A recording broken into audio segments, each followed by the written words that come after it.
Olha, uma das maiores aflições do brasileiro é o desemprego, ainda mais neste momento de pandemia. Como é que será que as taxas vão ficar daqui para frente? Quem vai nos ajudar a entender essa questão é o José Márcio Camargo, economista-chefe da Genial Investimentos. José, obrigado pela participação aqui conosco. José, vai faltar emprego? Vai ser todo mundo demitido mesmo? Não vai? Explica para a gente. Não, todo...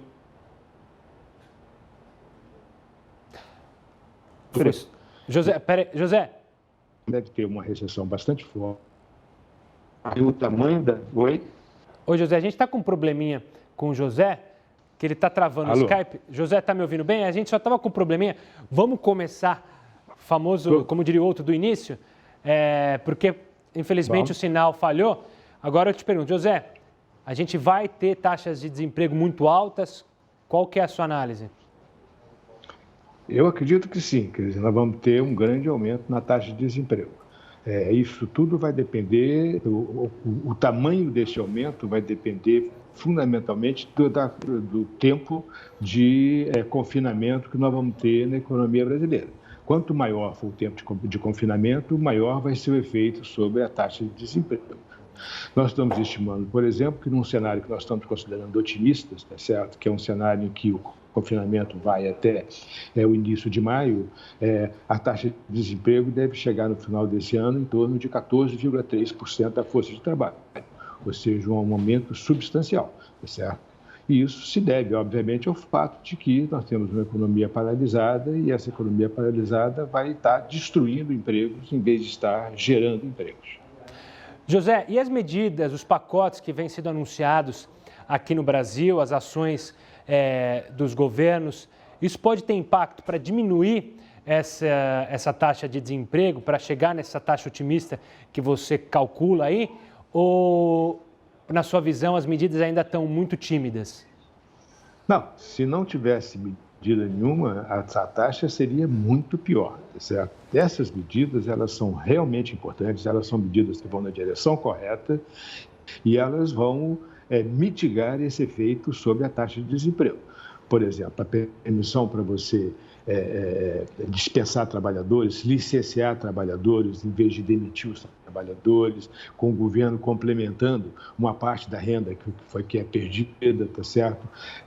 Essa medida de transferir R$600 para trabalhadores informais, tudo isso são medidas cujo objetivo é exatamente mitigar esse processo de aumento de desemprego que nós vamos ter na economia brasileira. Mas a minha avaliação, a nossa avaliação, é que com todas essas medidas, ainda assim, nós vamos ter um aumento da taxa de desemprego substancial. José, vamos olhar um pouco mais para frente, queria fazer esse olhar para frente, porque essa é uma crise que não partiu do setor econômico, ou seja, não foi uma crise como lá em 2008, que partiu dentro do mercado, ou seja, uma questão do banco. Então, a recuperação pode ser diferente ou não? A crise que estamos vivendo agora tende a ter uma recuperação tão lenta igual ou não? Ela pode ter uma recuperação mais rápida justamente quando a gente conseguir conquistar a vitória diante desse coronavírus, aí as coisas podem voltar normais mais rapidamente ou não? Não, tudo vai depender da quantidade de tempo que a economia vai ficar paralisada devido ao isolamento, ao confinamento das pessoas necessários para combater exatamente essa pandemia.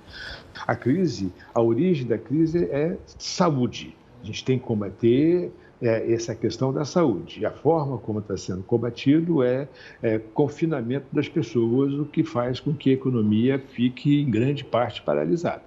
Qual é o problema? Quanto mais tempo você ficar paralisado, menos receita e renda você gera na economia, mais empresas entram em processo de inadimplência, mais empresas falhem, você tem destruição de capacidade produtiva, os trabalhadores perdem capital humano e, consequentemente, quanto mais tempo você fica paralisado, mais difícil é a retomada. Então, você vê lá em 2015, 2014, 15, 16, como você teve 3 anos de recessão profunda, tá certo? A retomada foi lenta. Por quê? Exatamente porque você teve muitas empresas entrarem em processo de falência, você teve muitas empresas em recuperação judicial, muitas empresas paralisaram simplesmente suas atividades, e é o que vai acontecer agora novamente se a gente tiver uma paralisação completa ou muito forte durante 3, 4 meses, tá certo? Então, vai depender exatamente de quão longa vai ser esse período de paralisação, quer dizer, de confinamento que nós estamos tendo neste momento. E outra questão, essa paralisação que você fala, o tempo que ela vai durar, essa análise, ela é baseada na paralisação, por exemplo, que a gente vive aqui em São Paulo, no Brasil, ou ela também leva em consideração o que está acontecendo no mundo? Por exemplo, se a gente voltasse hoje a trabalhar, voltar mais cedo que outros países, muda o cenário?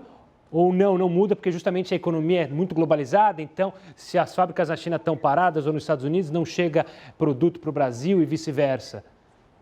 Não, muda o cenário, mas presta atenção, você tem um efeito sobre a saúde das pessoas. Esse efeito não pode ser desconsiderado. Então, quer dizer, você tem aí uma questão que é muito complicada. Quer dizer, se você voltar paulatinamente mais rápido, tá certo? Isso não significa que a economia vai voltar a crescer na mesma velocidade que estava crescendo antes. É claro que não.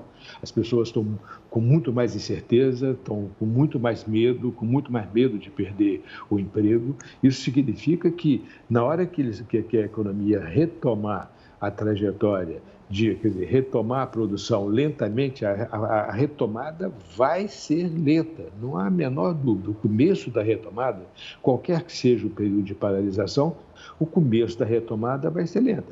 As pessoas vão continuar com um pouco de medo de ir a bar e restaurante, as pessoas vão continuar preocupadas com o que fazer com as suas poupanças, tá certo? Porque se tem um risco de, será que a pandemia realmente vai acabar? Será que não vai acabar? Mas, quer dizer, à medida que você vai reengrenando a economia, quer dizer, você começa a gerar renda novamente nesse processo de geração de renda, de aumento da geração de renda. Ainda que lento, tá certo? A economia vai se reativando. E esse é o se que é fundamental, se a pandemia for se acalmando, vou usar essa palavra, for diminuindo lentamente, tá certo? As duas coisas se combinam e você tem uma recuperação da economia. É importante deixar claro, quer dizer, o que determina o fim da paralisação em geral?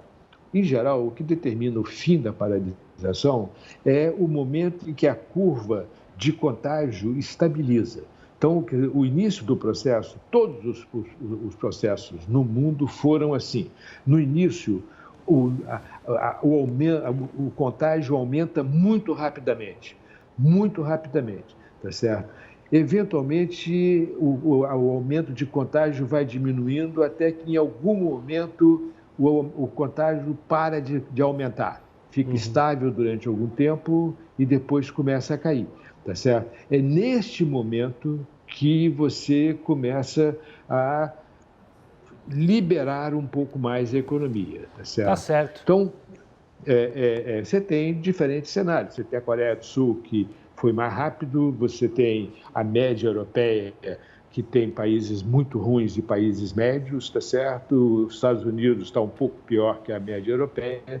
E você tem o caso da Itália, por exemplo, Espanha, que são casos muito ruins. Tá certo? Por enquanto, o Brasil está caminhando próximo à média europeia. Tá certo. José, eu quero agradecer muito a sua participação e a análise sobre a questão do emprego, que é, claro, uma das grandes preocupações do brasileiro. Obrigado, José. Ok, obrigado a vocês. Boa noite.